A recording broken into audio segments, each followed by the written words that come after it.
Hello everybody, I am Ashutosh Mishra I am Vaibhav Maheshwari. and we are students of Postgraduate Diploma in Industrial Safety and Environment Management at NITI. You know, Ashutosh, according to a recent survey from KPMG, 83% of the M&As fail. M&As as in mergers and acquisitions fail. Yeah, mergers and acquisitions fail. And what about the rest 17%? They must be doing something correct. Yeah, they must be doing something correct, and that's what our topic of discussion is there. The problems, the HR problems during M&As or mergers and acquisitions. Okay. The HR management issues in M&A, sometimes I really wonder that companies how deep they go into the financial explanations and financial mergers of the things. They are very much into it, but no one looks into the aspect of human resource management, that is actually the working force behind each and every company. Yes, I guess neglecting the human force is the causes of this. And I guess these people under I guess the employees under such circumstances would have lots of problems, such as fear of being sacked, and then new compensation structure. Then it's like movement to new places. Like people might have to travel to new places because of mergers, and then there would be changes in hierarchies. So that needs to be taken care of.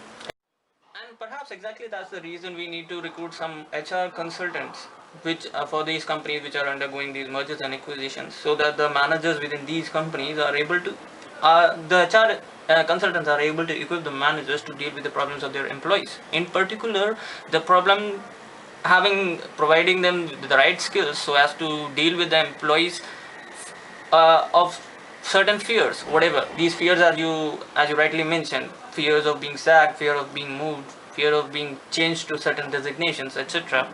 And they need to have an ability to, you could say, over communicate the entire process of the merger and acquisition, so as the employees are very much aware of at exactly what point they are, what point is the deal, and how is it going to actually affect them. And apart from that, they also need to coordinate the cultural socialization within these organizations, because they will be people from both different geographic nature, maybe different maybe not only geographical differences, but linguistic differences and cultural differences, so they need to actually gel these things together. I agree with you, Vaibhav, and I feel that the advantages of these would be there will be a lot of conflicts which can be resolved in proper way. We need to come up with consensus. So in building consensus, these solutions will help, and then again there will be proper handling of the people. People management will be very good, and apart from that all the duplicate roles which are there in which that will be consolidated properly. Exactly, that's my point. With these pre and post HR management during a merger and during the M&A, that is merger and acquisition, would actually lead HR into a return on investment in a way. Exactly. And that's all, guys, from now. From Ashutosh and me.